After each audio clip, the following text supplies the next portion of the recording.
Olá, seja muito bem-vindo ao Clube dos 545. Eu sou o pastor Mateus Maia e quero te ajudar no entendimento da palavra. Por isso, sempre de segunda a sexta-feira, às 5h45 da manhã, estarei aqui com a graça de Deus para meditarmos num capítulo da Bíblia. Isso mesmo, uma devocional por dia.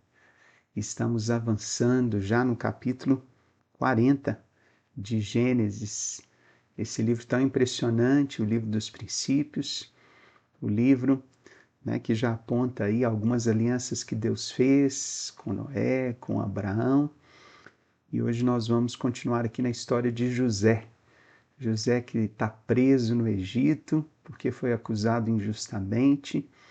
Então abra comigo a sua Bíblia em Gênesis 40, vamos ler apenas um verso, o verso 23, e eu sempre te indico a ler o capítulo, ou depois, e se puder antes, amanhã, ou melhor, segunda-feira, né? Porque amanhã é final de semana, nós já vamos para o capítulo 41, então leia antes para que você receba melhor, né, nessa devocional, tenha mais entendimento.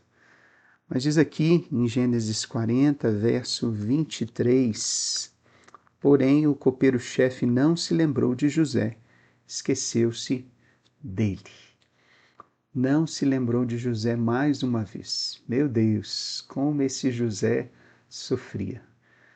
Era propósito de Deus e a gente sabe por quê. Difícil é a gente passar por isso e entender. E aqui a gente percebe que nesse capítulo houveram dois sonhos, né? Um do copeiro-chefe e um do padeiro-chefe. E o tema que eu quero tratar hoje é interpretando sonhos. Nem todos os sonhos vêm de Deus. Pela minha experiência e estudo da palavra, eu percebo que há basicamente três tipos de sonho.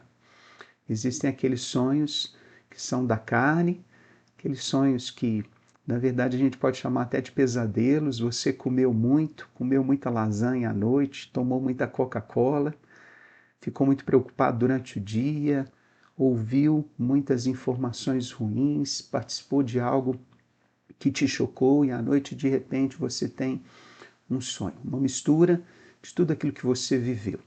E muitas vezes o inimigo pode até entrar nesse sonho, né? Então, são sonhos da carne. Existem sonhos também de Deus, sonhos que o Senhor te faz, né, vivenciar algo que é real, algo que Ele quer fazer. E também existem sonhos do inimigo, coisas que o inimigo muitas vezes está colocando ali na sua mente, que você precisa, né, ver qual é a brecha, ver qual é a raiz, rejeitar e renunciar. Mas quando os sonhos são de Deus, eles são reveladores. Deus tem um recado para nós ou para as pessoas próximas a nós.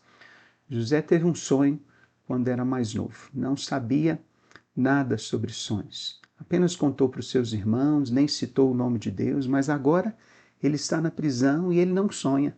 São as pessoas que estão com ele que sonham.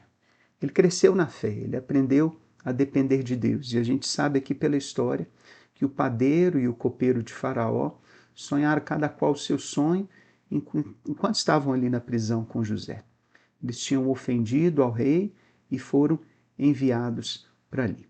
José então interpreta esses sonhos. O padeiro foi morto depois de 3 dias e o copeiro restabelecido também neste mesmo tempo, no aniversário de Faraó.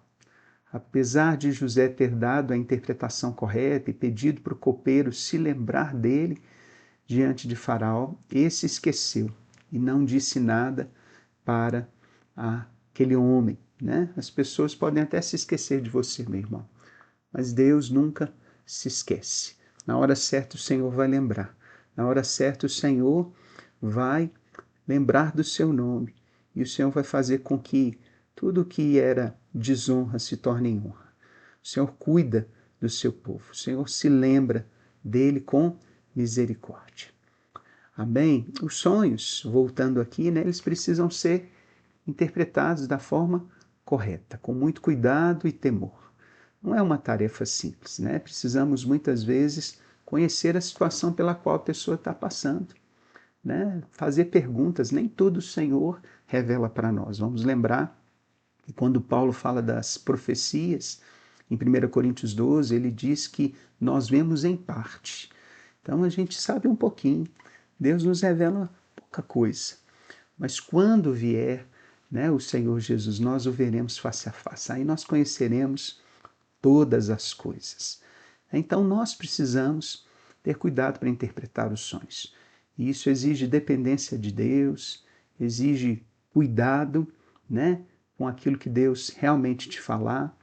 Como o próprio Deus disse ao povo no deserto, que ele falava aos profetas, não como Moisés. Aos profetas ele falava por meio de enigmas.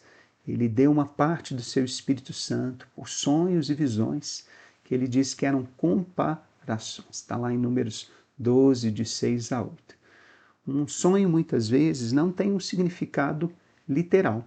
São comparações que precisam ser analisadas com a vida real. Vamos lembrar da visão que Pedro teve lá, às 3 horas da tarde, enquanto ele orava no terraço, ele viu uma mesa sendo posta, uma toalha, e animais que não podiam ser comidos pelos judeus. E a voz dizia, come, Pedro. E ele, não, de jeito nenhum, isso eu não posso comer. Come, Pedro, de jeito nenhum. E a voz disse uma terceira vez, come. E de repente, alguém bate na porta dele. Era o servo de Cornélio, vindo buscar, porque Deus tinha falado com Cornélio para buscar Pedro, porque ele ia apontar o caminho da salvação. Imagina, Pedro então tendo que ir, porque era romano, Cornélio, né?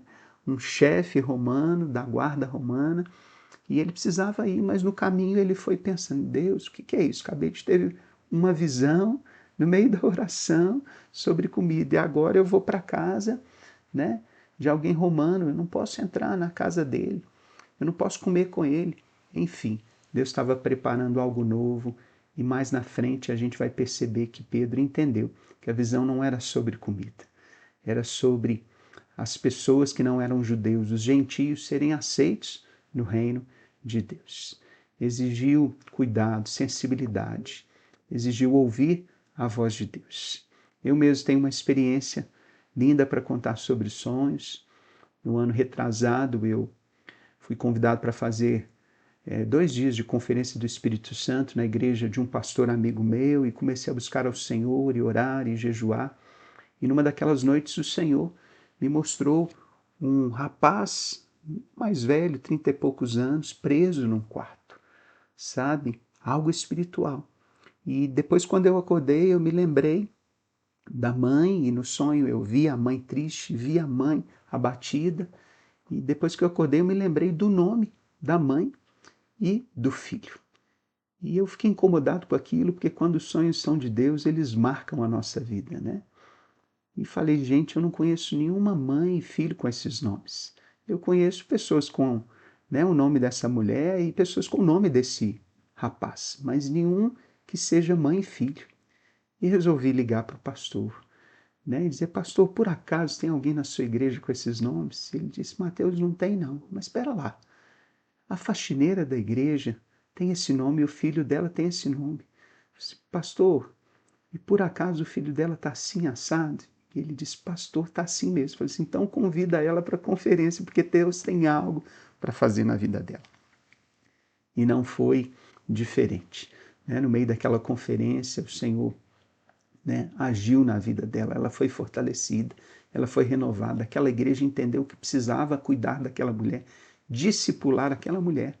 Ou seja, foi uma palavra profética, né, revelada através de um sonho, para um momento específico, e que trouxe, né, edificação, não só para a igreja, porque a igreja, ouvindo o testemunho do sonho, também cresceu em fé. E naquela noite, pessoas foram curadas e batizadas com o Espírito Santo. Né? Meses depois, o pastor me ligou, pastor, a cura veio e foi confirmada. Sabe, eu já tive outros sonhos literais, como esses acima, né? E já interpretei alguns enigmas de pessoas próximas. Nós precisamos estar atentos, porque existem sonhos que são de Deus. É por isso que é tão importante viver dependente dele, né? Para que a gente não possa apenas sonhar, mas interpretar. Os sonhos que vêm de Deus podem transformar vidas, assim como transformou a vida de José. Ele começou a sonhar quando era mais novo. Depois, na prisão, ele não sonhou, mas aprendeu a interpretar sonhos. E quando chegou diante de Faraó, ele já estava mais maduro. Ele não apenas interpretou um sonho, mas Deus deu para ele também palavra de sabedoria. Ele soube aplicar o sonho para o futuro. Que seja assim nas nossas vidas, que sonhemos sonhos de Deus, para que a nossa vida e a vida de outras pessoas seja transformada.